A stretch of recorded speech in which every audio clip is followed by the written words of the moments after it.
Hello, আসসালামু আলাইকুম। কেমন আছেন সবাই? আশা করছি ভালো আছেন সবাই। আলহামদুলিল্লাহ আমরাও ভালো আছি। আমরা পরশুদিন বাড়িতে আসলাম। হুন্ডাই করে আসছি। আসার সময় তো কিছু ভিডিও আপনাদের সাথে শেয়ার করছি। তো আসার পরে প্রচুর টায়ার্ড হয়ে গেছি, আর কোনো ভিডিও নেই। যার জন্য আপনাদের সাথে শেয়ারও করতে পারিনি। পরের দিন সকালবেলা ঘুমের থেকে উঠে দেখি আম্মা নাস্তা বানায় রাখছে। তারপরে হাঁসের ডিম সিদ্ধ করে রাখছে। খাওয়া-দাওয়া করে কাজে নেমে পড়লাম।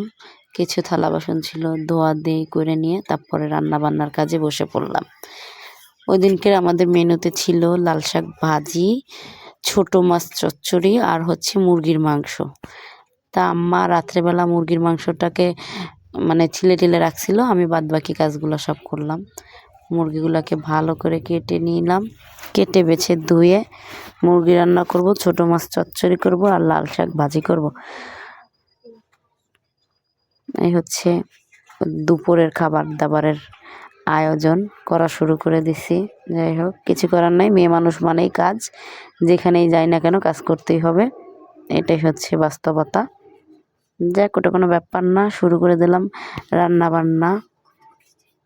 হচ্ছে এখনো পর্যন্ত আছি আমরা, আলহামদুলিল্লাহ ভালো। আগামী দিনগুলোতেও কি করি না করি টুকটাক করে শেয়ার করার চেষ্টা করব আপনাদের সাথে। ভালো লাগলে লাইক কমেন্ট শেয়ার করে দেবেন।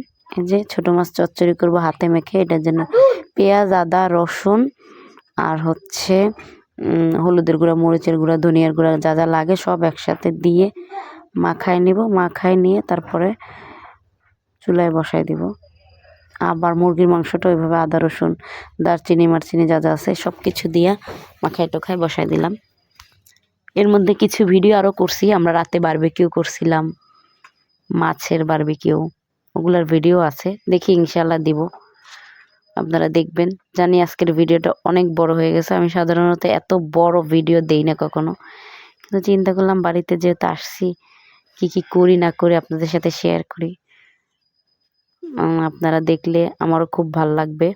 আর আপনাদের যদি আমার ভিডিওটা ভালো লেগে থাকে তাহলে একটু লাইক কমেন্ট আর শেয়ার দিয়ে আমাকে সাপোর্ট করবেন, আমার পাশে থাকার চেষ্টা করবেন।